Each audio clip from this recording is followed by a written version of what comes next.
Hoje nós tivemos um dia bastante positivo no mercado por conta de uma leitura da inflação que veio um pouco abaixo do esperado. Vou colocar aqui na tela este gráfico, até dar uma aumentada aqui, né, para mostrar o que efetivamente animou os mercados. Aqui a gente tem o famoso CPI, que é o preço ao consumidor dos Estados Unidos, que apresentou a leitura do mês de julho flat, ou seja, zerada, o que trouxe a inflação dos últimos 12 meses um pouquinho abaixo de uma máxima alcançada no mês anterior, para 8,5% ao ano.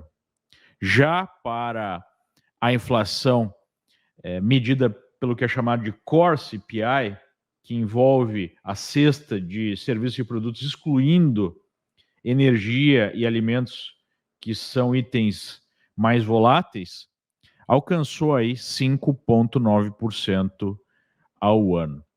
Por que o mercado apresentou uma boa movimentação positiva após esses dados? Basicamente porque se a inflação começa a ceder, há uma expectativa de menor taxa de juros que o Fed vai ter que definir para fazer frente a essa inflação. E isso acaba animando os mercados.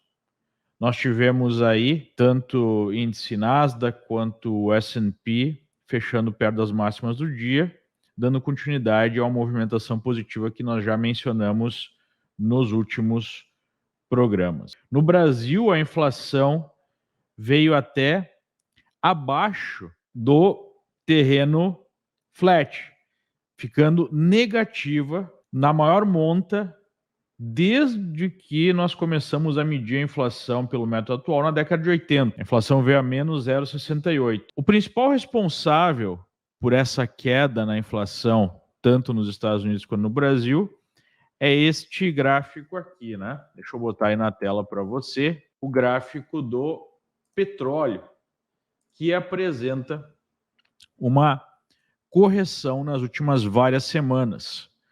O mercado marcou uma máxima entre 120 e 130 dólares e agora está operando aí na faixa de 91 dólares o barril WTI, aquele negociado aqui no Texas, nos Estados Unidos. Com uma diminuição do preço da energia, isso acaba produzindo, né, uma queda não só na inflação diretamente pelo componente energia na inflação, mas também indiretamente, já que o valor dos combustíveis acaba compondo uma série de outros produtos e serviços. No Brasil, nós tivemos um efeito adicional, que foi o corte de impostos promovido pelo governo, o que acabou gerando uma diminuição no preço do combustível ainda maior do que a própria queda do valor internacional do combustível. E isso acaba gerando essa situação de inflação menor. Para vocês terem uma ideia, por incrível que pareça, a inflação do ano no Brasil acabou ficando menor do que a inflação do ano nos Estados Unidos. E isso é um feito, né, bem interessante, visto que o Brasil sempre produziu, né, historicamente, na média, uma inflação maior que a inflação americana, e os Estados Unidos acabaram exportando a inflação para o mundo, já que a reserva mundial é o dólar norte-americano, né? Então, no contexto de onda inflacionária global, o Brasil acaba se colocando aí numa situação até bastante privilegiada. Ainda mais se nós compararmos, né, com outros países, especialmente da América Latina. E para fazer essa comparação, eu trouxe uma pessoa aqui, né, um integrante da nossa equipe, o Johnny Bruns.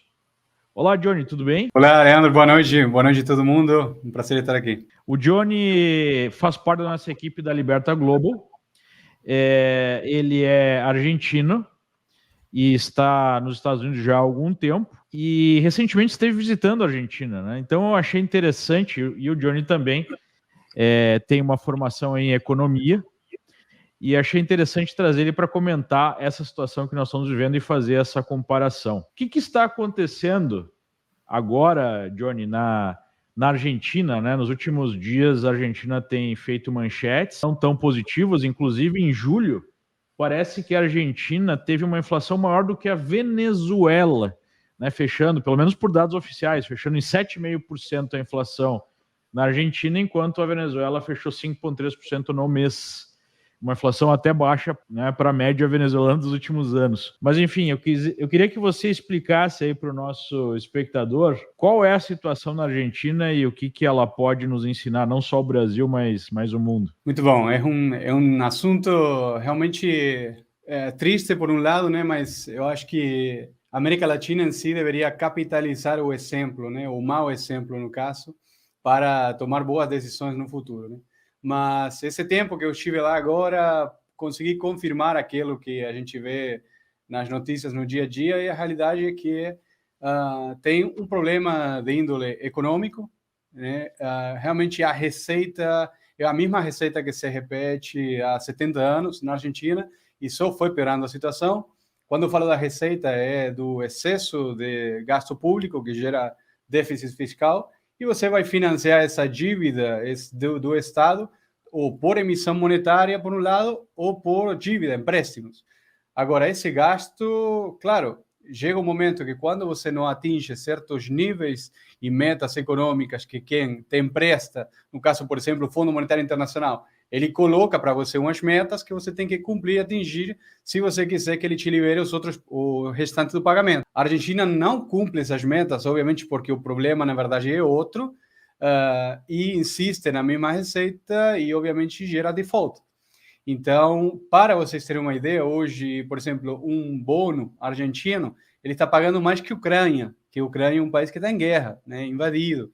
Então, esse é o nível de como está a Argentina hoje.